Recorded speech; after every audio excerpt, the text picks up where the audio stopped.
오늘 이슈더 인터뷰 1부 열어주실 분은 더불어민주당 박주민 의원입니다. 서울 은평구 가비 지역구고요. 20대, 21대, 22대 3선 의원입니다.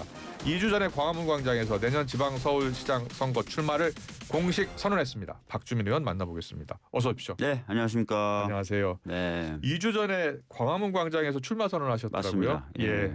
출마 선언 내용을 잠깐 봤더니 박주민의 서울은 다르다라고 하셨어요. 네. 예, 어떻게 달라지는 겁니까?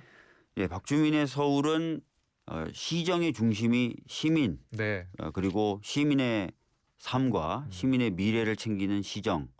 그래서 서울이 보다 활력 있으면서 시민들이 살기 좋은 서울 이렇게 예. 만들겠다고 제가 공언을 했습니다. 예. 그래요. 예. 서울시장 선거 이야기는 잠시 뒤에 하고요. 주요 이슈가 많아서요. 제가 네. 먼저 여쭤보겠습니다. 내란재판부법 또 정보통신망법이 필리버스터 끝에 국회 본회의를 통과했잖아요. 맞습니다. 의원님께서는 모두 기권표를 행사하셨어요. 네. 어떤 이유 때문입니까? 상당히 이제 고민을 좀 많이 했는데요. 예. 일단 내란 전담 재판부법에 대해서 기권을 표한 이유는 원안, 그러니까 수정안이 통과됐는데 예. 원안도 위헌성이 없다. 아. 저는 계속 그렇게 주장을 해왔던 바가 있어서 예. 그런 어떤 마음을 좀 표현하기 위해서 기권표를 던진 거고요. 예.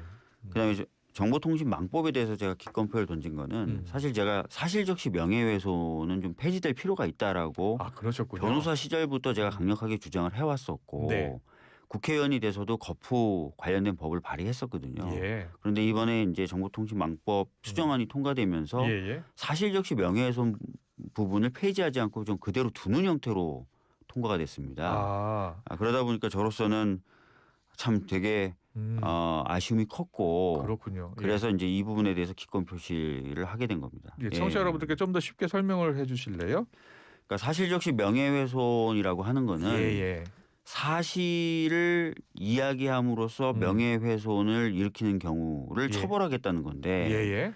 사실 이게 과거부터 문제가 있는 조항이다라고 지적이 되어 왔었던 거예요. 왜냐하면 사실을 얘기하는데 처벌한다는 것 자체가 말이 안 되지 않습니까? 예. 그러다 보니까 이 조항에 대한 폐지 논의가 계속 있어 왔고 사실은 이런 제도를 우리나라보다 먼저 뒀었던 선진국들은 다 폐지를 한 상태예요. 예. 거의 우리나라만 사실을 이야기하는 것도 처벌하는 제도가 남아있는 형태입니다. 그래서 이 부분에 대해서는 뭐 아까 말씀드렸던 대로 저 같은 경우엔 변호사 시절부터 신념을 가지고 폐지돼야 된다고 주장을 해왔던 거고 우리 당도 사실은 지속적으로 공언해 왔던 바고 지난 대선 공약에도 반영됐었던 거고 또 얼마 전에 업무 보고를 대통령님이 받으시는 가운데 이 부분은 좀 폐지돼야 되는 게 맞을 것 같다라고 입장도 밝히셨던 부분인데 어찌된 건지 이 부분이 좀 살아있는 상태로 법이 통과되면서 그래요? 저로서는 법안을 발의한 사람이기도 하고 주장해왔던 바가 있던 사람으로서 흔쾌히 찬성표를 던지기가 어려워서 저는 그래서 기권표를 기권표를 던지셨군요. 예. 그럼 다시 재발의하실 거예요? 예, 제가 이미 이제 관련된 내용을 재발의하겠다고 말씀을 드린 바가 있습니다. 네, 알겠습니다. 그 정보통신망법에는 또 이 언론의 자유를 좀 위축시킬 수 있다라는 우려를 지금 언론단체도 하고 있고요. 보니까 뭐 정의당, 진보당도 반대를 하고 있어요. 여기에 대해서는 어떤 생각이세요? 그러니까 제가 지금 들고 온 게 언론 현업단체 공동 성명을 들고 왔는데 가장 크게 우려하는 게 바로 어떤 부분이냐면 언론의 자유가 매우 중요하다. 그런데 이 언론의 자유를 보장하기 위해서도 또한 필요한 게 허위 조작 정보를 규제하는 거다라고 얘기합니다. 그래서 이 법의 취지에 대해서는 공감을 해요. 다만 이제 허위 조작 정보를 규제함에 있어서 균형을 맞추기 위해서는 또 표현의 자유를 신장시켜주는 요소도 있어야 되는데 이 표현의 자유를 신장시켜주는 요소가 본인들이 생각했을 땐 사실적시 명예훼손을 폐지하는 거였다는 겁니다. 근데 이 양쪽에 그러면 균형을 맞춰줘야 되는데 방금 제가 길게 설명드린 바와 같이 사실적시 명예훼손죄를 폐지하는 부분은 빠졌어요. 그러니까 이제 균형을 좀 잃은 것 같다라는 취지의 평가를 좀 많이 하고 계신데 지금 당에서도 지금 사실적시 명예훼손 관련돼서는 다시 이제 추진하겠다, 폐지하는 걸 다시 추진하겠다는 얘기를 하고 있는 상황입니다. 그래서 이런 부분들이 좀 진행이 좀 될 필요가 있다라고 말씀드리겠습니다. 언론 단체에서 처음에는 반대를 하는 부분 중에 하나는 그 권력자들은 예외로 하자. 그러니까 정치인 뭐 그리고 기업인들 네. 그렇게 요구를 했었는데 그건 그대로 포함이 됐잖아요. 네. 거기에 대해서 생각은 어떠세요? 그러니까 이 부분을 말씀하시는 것 같은데요. 그러니까 징벌적 손해배상 청구권, 즉 허위 조작 정보를 유포했을 때 그 유포한 사람들에 대해서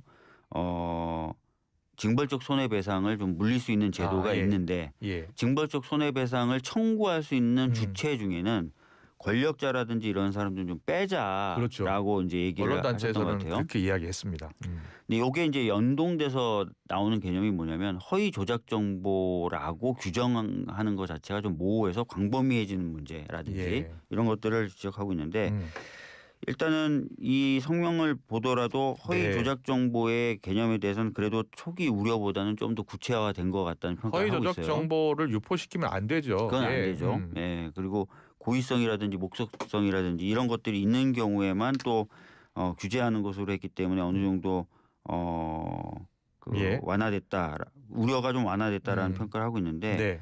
권력자들에 대한 감시 기능이 또 언론의 주요 기능이라서 그게 위축될까봐 우려하는 그게 것 같아요. 위축될까봐 우려되는 것 같습니다. 그래서 이런 부분도 좀 아까 말씀드렸던 대로 사실적시 명예훼손 관련된 논의가 재논의될 때 조금 더 검토되는 것도 필요할 것 같다라는 생각을 가지고 있습니다. 그래요. 예. 박주민 의원은 뭐 변호사 출신이니까 더 잘 아시겠죠.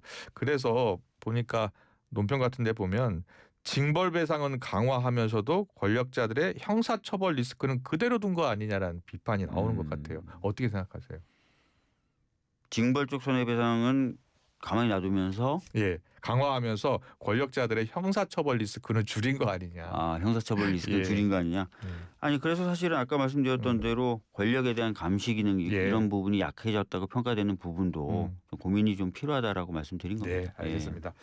그 내란 재판부법 관련해서는 지금 수정을 거쳐서 또 막판에 또 수정이 됐잖아요. 네. 처음 법사위에서 마련됐었던 법안의 핵심이 빠졌다라고 또 강성 민주당 지지층에서는 이야기하고 있는 네. 거잖아요. 그러니까 구속기간 연장이라든지 내란 관련 범죄자들은 참여를 금지하는 것 이런 것들을 뺀 것에 대해서는 어떤 생각이세요?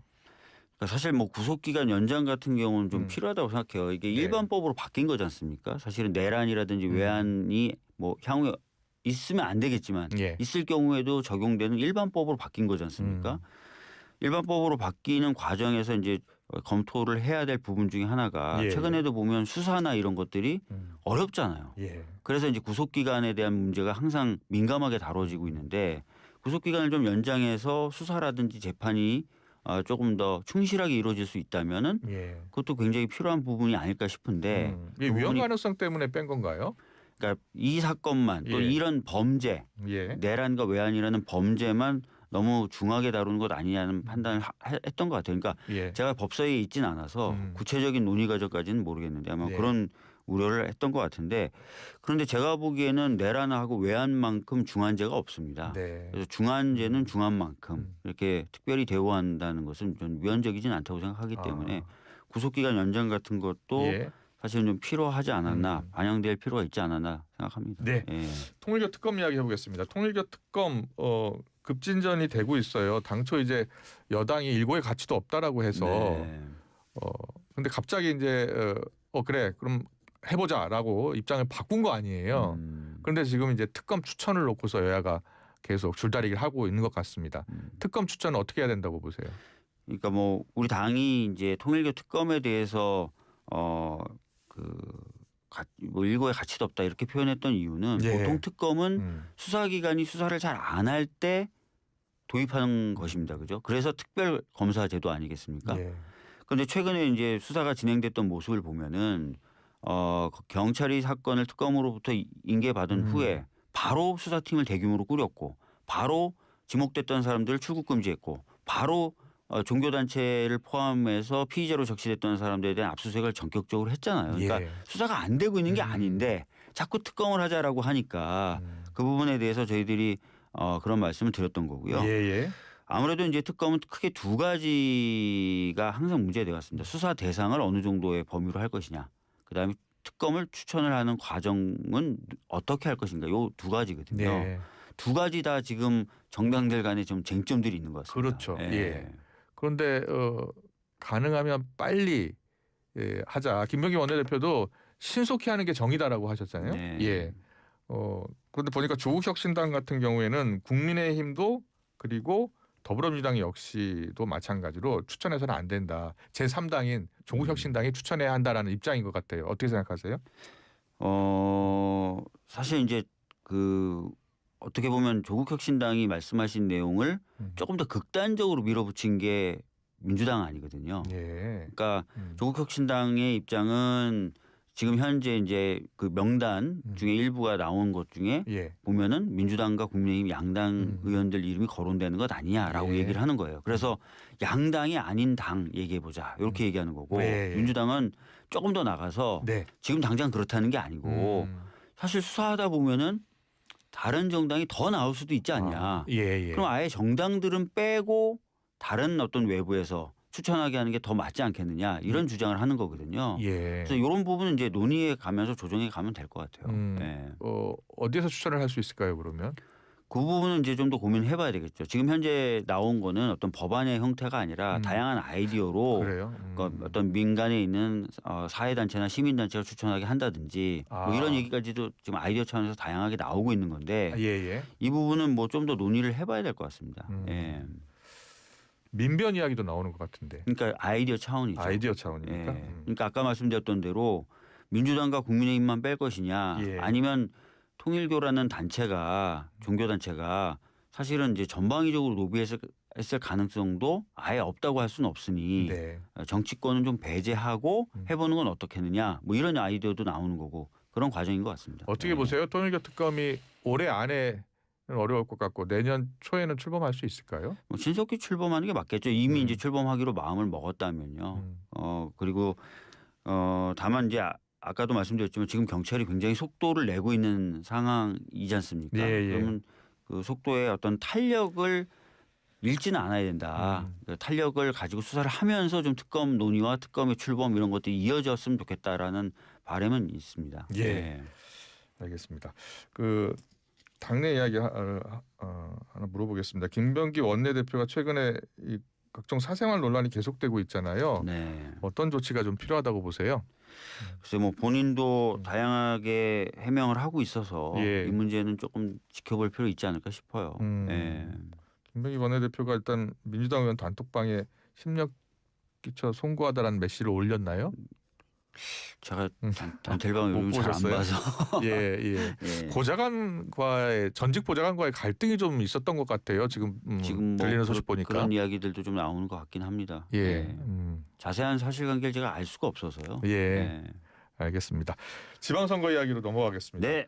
의원님께서는 서울시장 출마 선언하신 지 지금 2주 되셨는데 네. 여러 공약들 발표하셨잖아요. 네. 경기 관련해서 지금 경기가 워낙 안 좋잖아요. 어떤 아이디어 갖고 계세요? 그러니까 아까 말씀하셨던 것 중에는 지역을 다녀보니까 상점들이 다른 곳들이 좀 굉장히 있더라고요. 어려워하더라. 그거 맞습니다. 예. 관광객 숫자가요. 코로나 이전 수준으로 회복은 했어요. 예. 그렇다면은 사실은 예전보다는 조금 더 그런 자영업자분들의 삶이 좀 나아져야 되는데 명동이라든지 홍대라든지 이런 서울의 일부 구역 빼고는 굉장히 어렵습니다. 맞습니다. 예. 예, 제가 얼마 전에 샤로스길이라고 서울대 근처에 있는 길 가서 이제 상점 주인분들 만나 뵙고 왔는데 예. 너무 어렵다는 거예요.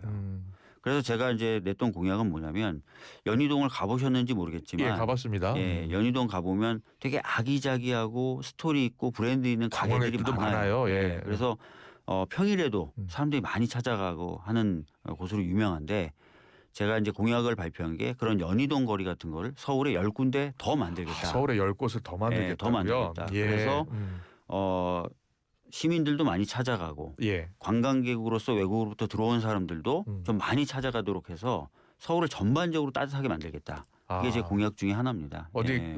그런 곳 중에 아이디어로 어떤 곳 좀 생각하고 계세요? 서울시 전체 중에? 뭐 사실은 이제 그런 부분은 좀 찾아내야 되고 전문가들이 되죠. 찾아내야 예. 되는데 방금 제가 말씀드렸던 샤로스길 같은 데도 예. 충분한 잠재력이 있어요. 인근의 대학도 한 군데가 아니라 2군데 이상 있고 예. 이미 기본적인 어떤 상권이 형성돼 있기 때문에 브랜드라든지 스토리라든지 이런 것들을 좀 탑재하면은 사람들이 좀 더 많이 찾는 곳으로 만들 수 있거든요. 구청장분들이 열심히 좀 찾아주셨으면 더 좋겠네요. 예. 원래 의원분들도 이런 게- 물론입니다만 원래 이런 예. 게 이제 이렇게 상호작용을 하면서 소통하면서 중앙정부까지 예. 소통을 하면서 작업들을 해야 되는데 그런 것들이 충분히 잘 이루어지도록 하겠다라는 말씀드리겠습니다. 예.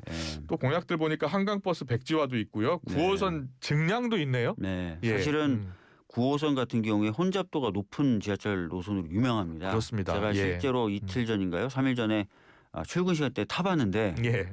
굉장히 어려워요. 힘들어요. 예. 혼잡도가 175 정도 되면은 손을 이렇게 주머니에서 빼기가 어렵다 그러거든요. 네. 그런데 올해 9호선 1단계 구간에 출근 시간 혼잡도가 182입니다. 그랬군요. 예. 그러니까 지옥철 단계를 넘어서는 건데요. 예. 제가 이제 알아보니까 지금 현재 6량으로 다니고 있는데 플랫폼이라든지 네. 궤도라든지 이런 것들은 다 8량 기준으로 완공이 돼 있어요. 아 그래요? 그러면 왜 8량으로 빨리 안 늘리고 있는 거예요? 네. 그래서 이 부분을 예. 8량으로 늘리자. 특히 네. 재정적 부담이 있다면 급행과 일반 열차가 있는데 급행만이라도 일단 늘리자. 그러면 혼잡도가 떨어지지 않겠습니까? 2량 정도가 늘어나면은. 예. 그래서 그거를 공약으로 내세웠고 실질적으로 그것을 하는데 돈이 얼마 정도 들까 했더니 약간의 뭐 차이가 있어서 정확한 액수를 말씀드릴 수 없지만 전문가들은 대략 2천억 정도를 얘기하세요. 2천억 정도. 예. 한강버스가 거의 1,500억 이상 들었습니다. 예. 근데 아시다시피 한강버스 노선하고 9호선 노선이 겹치죠. 그렇군요. 예. 예. 그래서 대중교통으로서의 의미가 크고 예. 시민들이 많이 활용하는 한강버스에 들어갈 예산을 9호선 증량했으면 좋겠다. 예. 쓰겠다. 말씀이시는 예. 거죠? 이야. 알겠습니다. 그런데 이제 서울시장이 되시려면 경선을 통과하셔야 되잖아요. 맞습니다. 예. 전현희 최고위원도 도전장을 낸 상황이고 최근에 이재명 대통령이 정원호 성동구청장을 칭찬해서 좀 섭섭하셨죠? 아닙니다. 아니에요? 대통령님은 뭐 여러 가지 경로로 또 여러 가지 방식으로 사람들을 뭐 칭찬하기도 하고 또는 뭐 문제가 있으면 문제가 있다라고 말씀하시는 걸로 유명한 분이시거든요. 예. 그래서 뭐 그런 부분에 있어서 뭐 제가 특별히 뭐 서운해하거나 그럴 필요는 없을 것 같고요. 예. 경선이 또 재밌고 또 활기차야 또 본선 경쟁력 있지 않겠습니까? 네. 이제 뭐 시작된 거라고 생각합니다. 예. 이제 오세훈 서울시장이 뭐 다시 도전할 가능성이 큰 상황인데 네. 오세훈 시장의 서울에 대해서 가장 문제가 크다라고 본 부분은 어떤 부분이에요? 오세훈 시장의 시정은 시민이 중심이 아니라 시장이 중심인 시정이었어요. 예. 그러니까 아까 말씀드렸던 것처럼 교통이라든지 주거라든지 이런 것들을 실질적으로 개선해서 시민들의 삶을 챙기기보다는 시장의 치정용 사업에 집중을 해왔다. 예. 또 그 과정에서 서울의 미래 먹거리 이런 부분에 대한 투자도 제대로 이루어지지 않고 있었다라는 말씀드리겠습니다. 시간이 얼마나 될지 모르겠는데 AI 공약 제가 좀 말씀드리면 뉴욕 엠파이어 AI라는 AI 컴퓨팅 센터가 뉴욕 주의 주도하에 건설이 됐어요. 네. 근데 이게 굉장히 의미 있는 게 뉴욕에 있는 여러 대학들과 컨소시엄을 구성해서 구축을 한 거거든요. 그리고 공공과 공익 그리고 민간이 다 쓸 수 있도록 오픈한 건데 7천억 들었답니다. 저는 1조 정도 이상 들여서 서울에 대학들 많거든요. 서울에 있는 대학들, 공공기관들, 서울시가 서울 한강 AI라는 슈퍼컴퓨팅 센터, AI 컴퓨팅 센터를 오픈해서 이 자원들을 행정 혁신을 위해서 쓰고 AI를 기반으로 한 행정 혁신을 위해서 완전히 쓰고 공익적 교육과 연구를 위해서 쓰고 또 민간 중소기업과 스타트업들이 이 컴퓨팅 소스를 사용할 수 있도록 해서 서울이 AI 허브, 서울이 AI 수도가 되도록 만들겠다라는 말씀을 제가 드린 바가 있거든요. 사실 중소기업이나 스타트업 기업들도 이 AI 컴퓨터 자원을 쓰기가 어려워요. 근데 이런 것들을 공공이 구축해서 쓰게 하고 그러면서 발생하는 이익은 서울시와 시민들과 공유할 수 있도록 그렇게 하겠다는 말씀이고 행정도 아까 말씀드렸던 대로 AI 기반으로 완전히 혁신해서 행정 비용은 줄이고 시민들의 어떤 행정에 대한 만족도는 대폭 높이는 식으로 행정을 대혁신하겠다라는 말씀드리겠습니다. 예. 공약까지 잘 짚어주셨는데 지방선거 앞두고 조국혁신당과의 선거 연대는 아직은 나오는 건 없습니다만 연대할 가능성이 큰 거 아니에요? 글쎄요, 뭐 특별히 현재까지 구체적으로 논의되고 있는 건 없는 것으로 알고 있고요. 다만 예전에 이제 조국혁신당에서 당연히 민주당과 선거 관련돼서 공동 행보를 한다라는 입장 발표는 예전에 있었던 것 같아요. 그래요? 근데 최근에 구체적인 논의가 어떻게 되고 있는지는 잘 모르겠고요. 네, 그렇습니다. 며칠 전에 서왕진 조국혁신당 신임 원내대표가 여기 출연하셨는데 네. 원내 교섭단체 이야기를 하시는 거예요. 네. 지난 4월에 야 5당이 만났을 때 당시야 야 5당이 만났을 때 원내 교섭단체 지금 현재 20명인데 좀 줄여주는 쪽으로 방향을 잡았다는 거예요. 그럼 어떻게 진행이 될 것 같습니까? 그래서 뭐 저희 당 차원에서는 어떻게 생각하고 있는지는 모르겠습니다만 예. 제가 알기로는 대선 전에 여러 정당 간의 맞습니다. 공감대가 있었다고 저도 들었거든요. 그리고 어떻게 보면 정치 개혁이라는 측면에서 보면 필요한 부분도 있어서 추진되는 게 맞지 않을까 싶어요. 예. 예.